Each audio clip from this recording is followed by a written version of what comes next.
Hi, I'm Christian Brindle, and welcome to the Everything Medicare Podcast.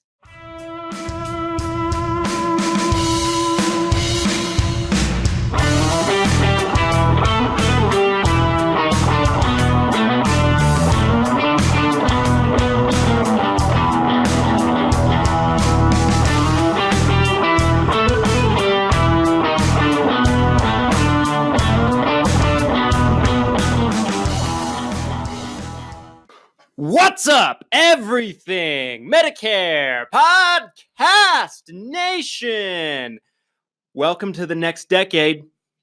Today is January 1st of 2020, and I could not be more excited to move into the 2020s and to leave the 2010s behind. Not to say that the 2010s weren't a great decade for me. They were. I mean, basically, my entire adult life up until this point has been in the 2010s. For those of you who don't know, I'm only 27 years old. I started doing the insurance business at a very, very young age, about 20 years old. And to be honest with you folks, in 2010, I was still in high school. I graduated high school in 2011. Okay. So my entire adult life has been in the 2010s. I got married in the 2010s. I had my first child in the 2010s. I started this company, my company, Christian Brindle Insurance Services, in 2010. If you don't know who I am, if this is your first time listening, my name is Christian Brindle. I run a company in an organization called Christian Brindle Insurance Services, located just outside of Salt Lake City, Utah. And I started in the insurance business when I was about 20 years old, working with people on Medicare of all different shapes and sizes. And we partner with some of the largest insurance companies that are in the insurance industry. And I've always been very observant, folks. I've always said that it pays to pay attention.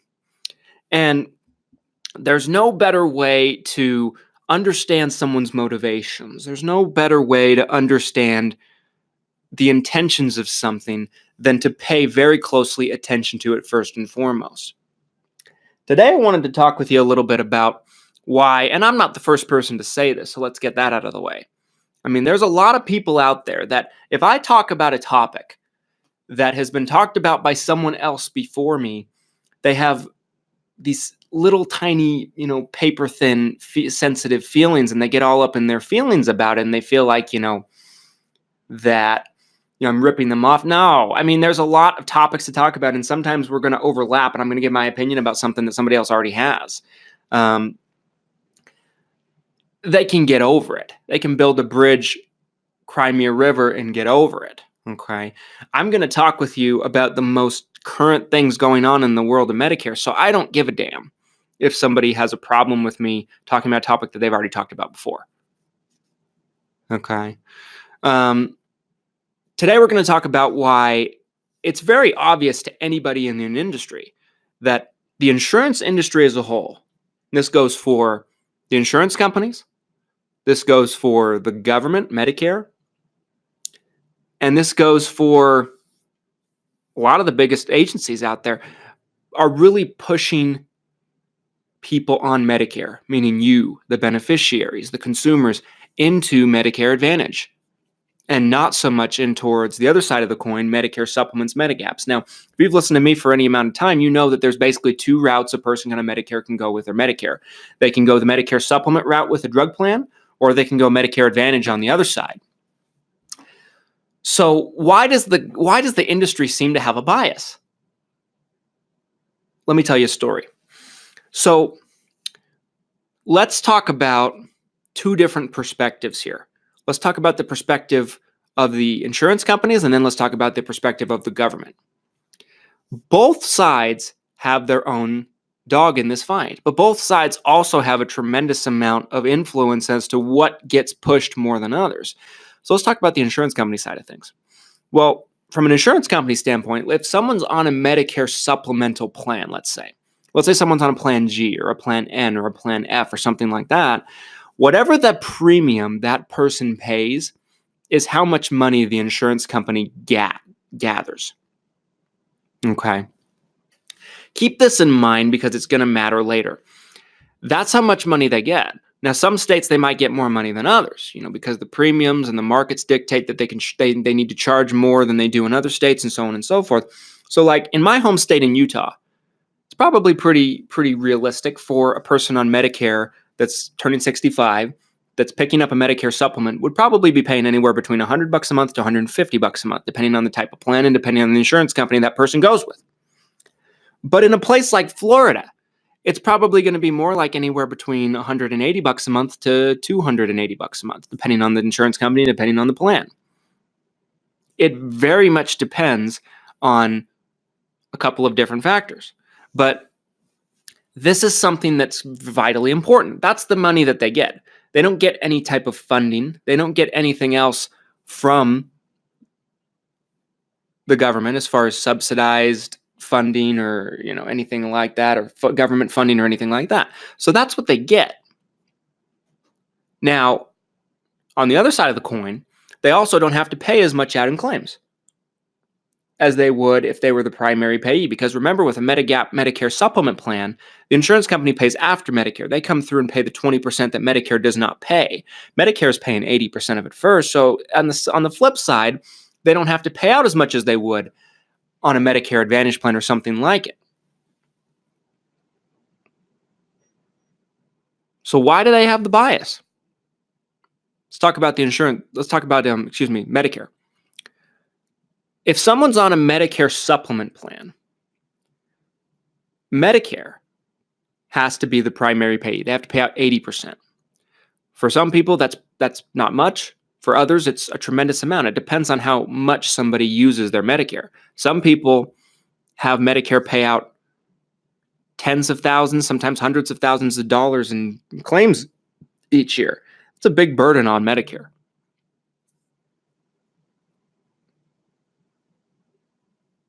They don't deal with that with a Medicare Advantage plan.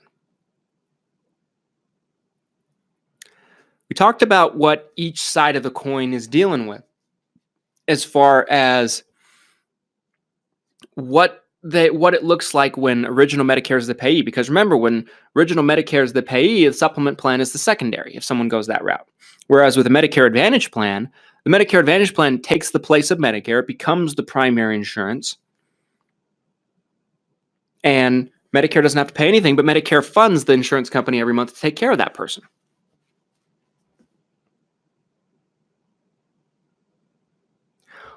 Why is there the bias? Because I'm sure you've noticed it. If you've been on Medicare for any amount of time, you've noticed that, especially during the Medicare enrollment period, the advertising is incredibly pushed towards one direction or the other. These insurance companies spend millions, tens of millions of dollars every single year to push you towards Medicare Advantage plans.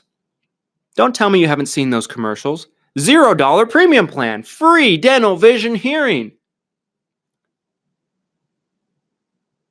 But why? Of course, we all see commercials and advertising for Medigaps, Medicare supplements. We see them. We get the flyers in the mail. We do see some commercials for them. But it's probably, out of a scale of 10, it's probably 7 out of 10 Medicare Advantage. $0 premium plan, right? Combine your medical, prescriptions, dental, vision, hearing all together into one plan. Pick up a Medicare Part C plan is also what they say.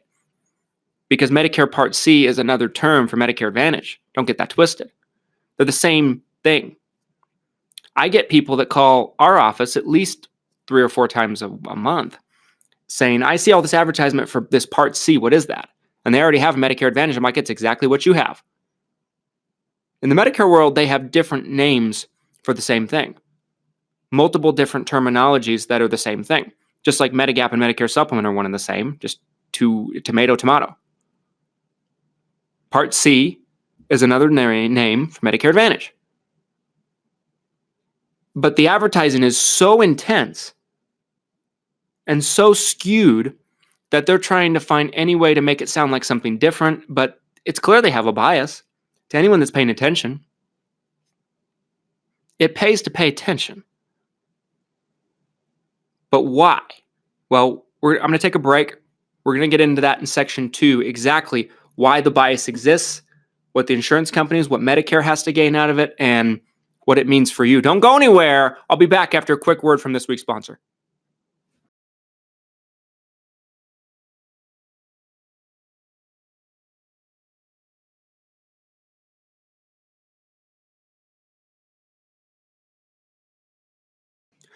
Welcome back, everybody. Thank you so much for sticking with me through that message. And welcome to segment 2 of episode 137 of the Everything Medicare Podcast, where every single week we discuss your Medicare, your Medicaid, your Social Security, and everything that has to do with that golden age called retirement. And this is our first podcast of 2020, and it's fitting that it be on the first of the year. We're going to be bringing you a lot of episodes that really walk you through on how to navigate the maze of Medicare, but also, once you're on Medicare, to get the most out of your plan that the industry probably doesn't want you to know about. But we want to make sure that you're getting what you deserve, okay? So today we're talking about why does the industry, the insurance companies, the government, why do they have a bias for you or what kind of plan you're going to be on? Now, there's a lot of people out there that are anti-Medicare Advantage. They think that Medicare Advantage is just, the devil. Like if you're on a Medicare Advantage plan that, they'll pray for you basically because you're screwed. You're in a situation where you'll have eternal damnation healthcare wise, which is such bull. Okay. There's a place for Medicare Advantage, and there's certain people that Medicare Advantage is the best thing for them. However, the other side of the coin is this. There's definitely biases in this industry. There's people that are biased towards Medicare supplements, and there's that because it serves their interest. It serves their interest. It's more work for an insurance agency to take care of someone on a Medicare Advantage plan.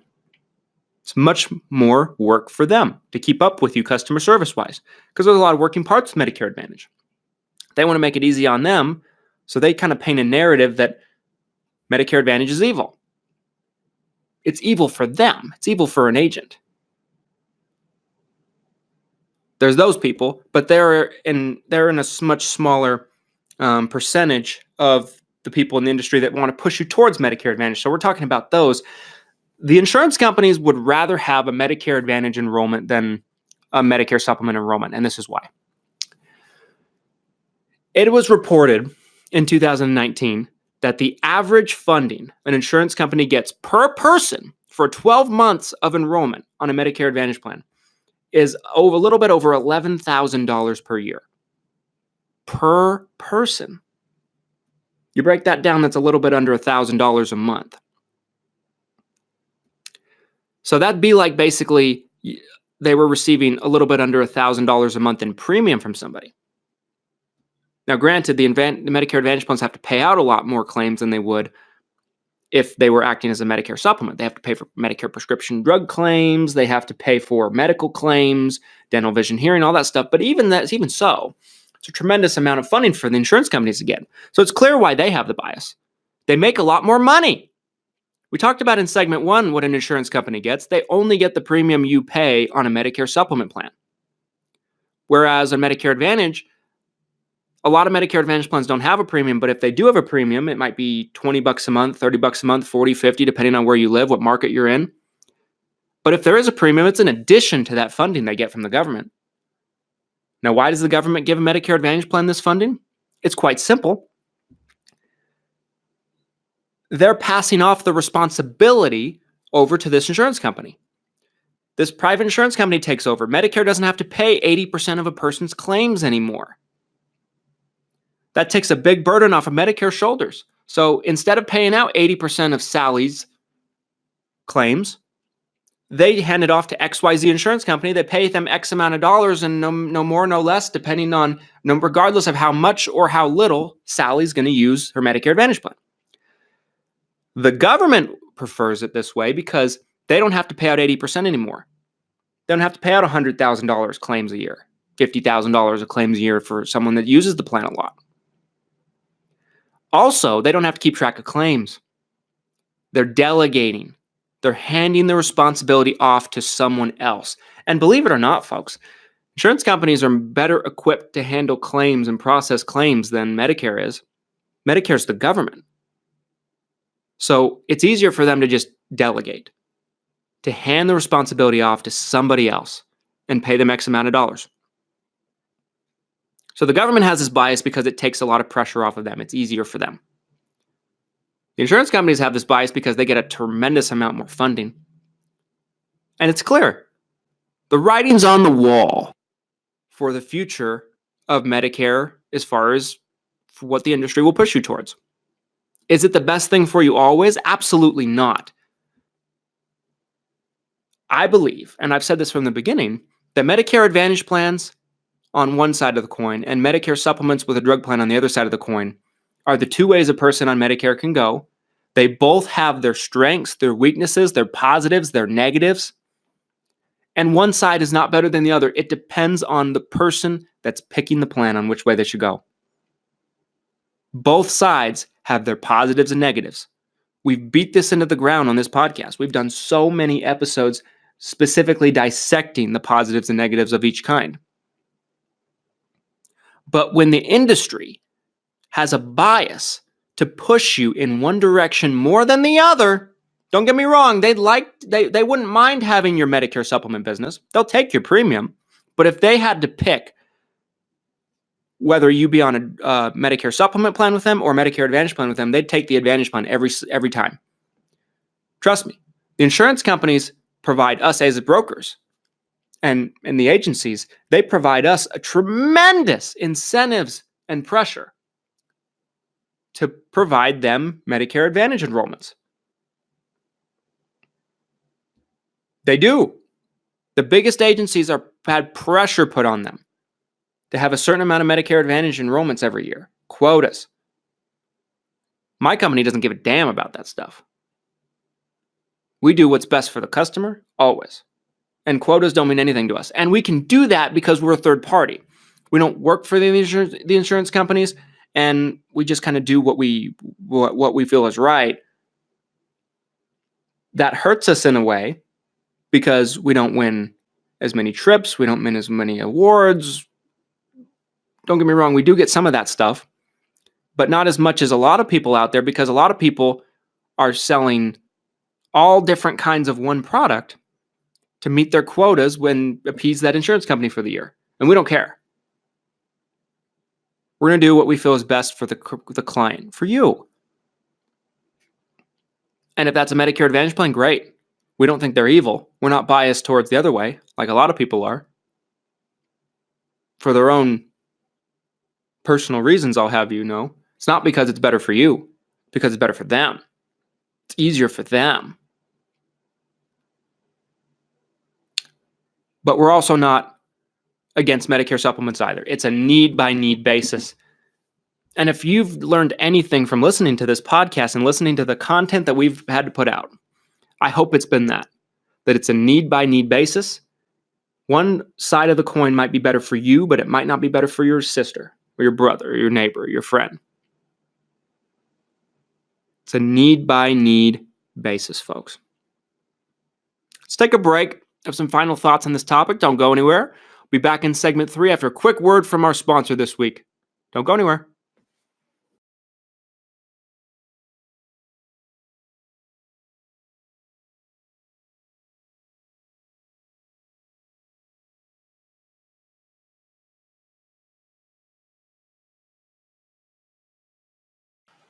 Welcome back, everybody. Thanks so much for sticking with us all the way to the end. And my final thoughts on this are pretty obvious to most of you, I'm sure. Do not let propaganda push you one way or the other. Let the facts push you one way or the other on what plan is best for you. That's been our motto in 2019. That's been our message. That's been my war cry to you in 2019. Both sides. Medicare Advantage has good and bad to it. It has a place. Some of you need to be on it. Medicare supplements have their good and bad. Some of you need to be on it. But there's not one side that's best for every single person that's listening to us today. And I hope you understand that. I think that you do. I think we've beat a dead horse enough with that. But it's obvious. The industry has a bias. The industry would rather be on Medicare Advantage. It's easier for the government. It's better for the insurance companies to get more money, but it's not always best for you, the consumer. And in order to truly maximize your Medicare and squeeze every little drop you can out of what's rightfully yours, you need to make sure that you're picking based on what's best for you and not what's best for your agent, the insurance company, or the government. You need to pick what's best for you specifically. And don't let their propaganda convince you that something's best for you when it's not. Commercials are attractive. Commercials are fun, exciting, sparkly, shiny. But commercials are not based in reality. They're a fake world. Actors paid to put on a fake smile or paid to talk about how great something is that they've never used themselves. Joe Namath. Go into 2020 wanting truth. And the truth is knowing what's the good and bad of both sides, the positives and the negatives, and making the decision based on that for you. Hope you have a great new year, everybody. Thanks so much, folks, for spending some time with us on your holiday with me. I'm flattered. I'm flattered at every single one of you that's listened to us all of 2019. If this is your first time listening, I hope you enjoyed it. And if you haven't already, folks, if you'd like to show me some kind of appreciation for bringing you the information that we do for free, consistently, 3 times a week, the best way you can do that, and it would mean a tremendous amount to me, is if you're listening to us on a platform that allows you to do so, please leave us a 5-star review and what you like about the show. It helps us reach more people just like you on every single platform. We want to reach millions of people in 2020 that need to hear this message, that are being taken advantage of, or that are on plans that aren't good for them. You can help make a difference by helping us make a difference, by helping push our information forward to reach more people, and your reviews help with that more than you know. Thank you so much for your time. Thank you so much for listening. We'll be back with you Saturday. Have a great day.